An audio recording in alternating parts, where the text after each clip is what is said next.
తోటకూర ఫ్రై చేయడానికి ముందు తోటకూర 2 కట్టలు, తర్వాత కొంచెం కరివేపాకు తాలింపు, కొంచెం పచ్చిమిరపకాయలు, ఒక 4-5 పచ్చిమిరపకాయలు, కొంచెం గుప్పెడు వెల్లుల్లిపాయలు, తర్వాత ఉల్లిపాయలు వేసి నూనె వేసాను. నూనె వేసిన తర్వాత తాలింపు గింజలు అంటే ఆవాలు, జీలకర్ర, శనగపప్పు వేసానండి. ఇప్పుడు తాలింపు చిటపట్లాడుతుంది. ఇప్పుడు వెల్లుల్లిపాయలు, అలాగే కొంచెం పచ్చిమిరపకాయలు,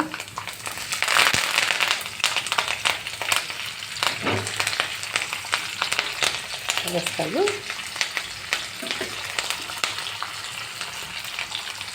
తర్వాత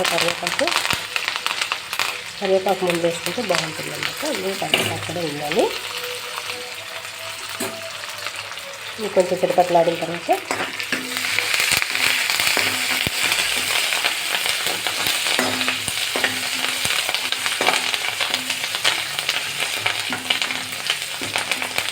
వెల్లుల్లిపాయలు బాగా వేసాయి. ఇప్పుడు ఉల్లిపాయ ముక్కలు వేస్తానండి.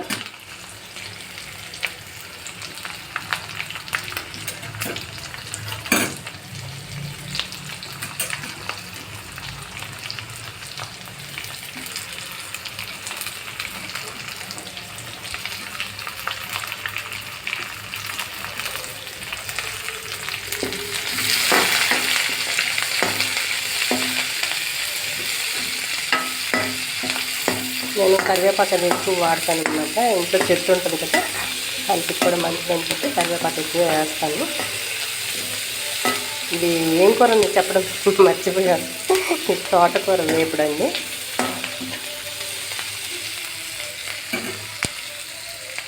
రెండు కలిసి తోటకూర వేసిన తర్వాత రెండు కలిసి వేగుతాయి అన్నమాట బాగా.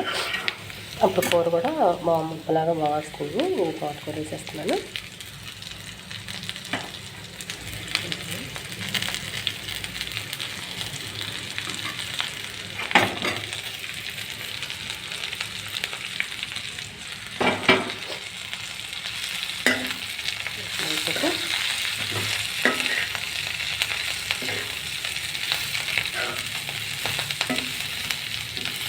బాగా కలిపి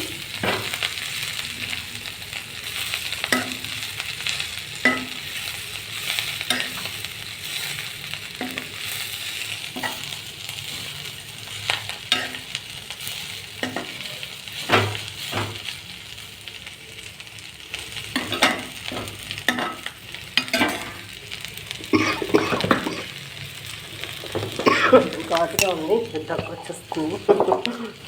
ఇదిగోండి కొంచెం కూరకు సరిపడ పసుపు కూడా నేను ఎక్కువే వాడతానండి. ఇది ఆడించిన పసుపు అనమాట, కొన్నది కాదు.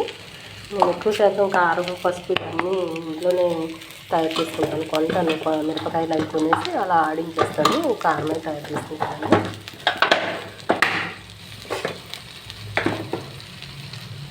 ఇవన్నీ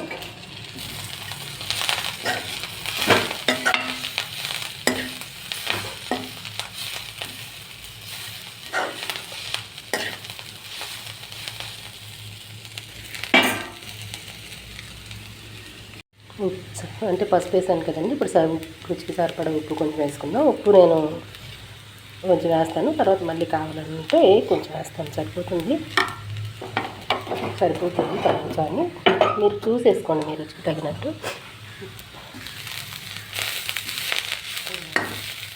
మనం ఉప్పు వేస్తే కొంచెం వాటర్ వస్తుంది అన్నమాట. కొంచెం వాటర్ పెట్టి కొంచెం ఉడుకుతుంది. ఇప్పుడు సిమ్లో పెట్టేస్తాను. సిమ్లో పెట్టి వాటర్ పెట్టేస్తే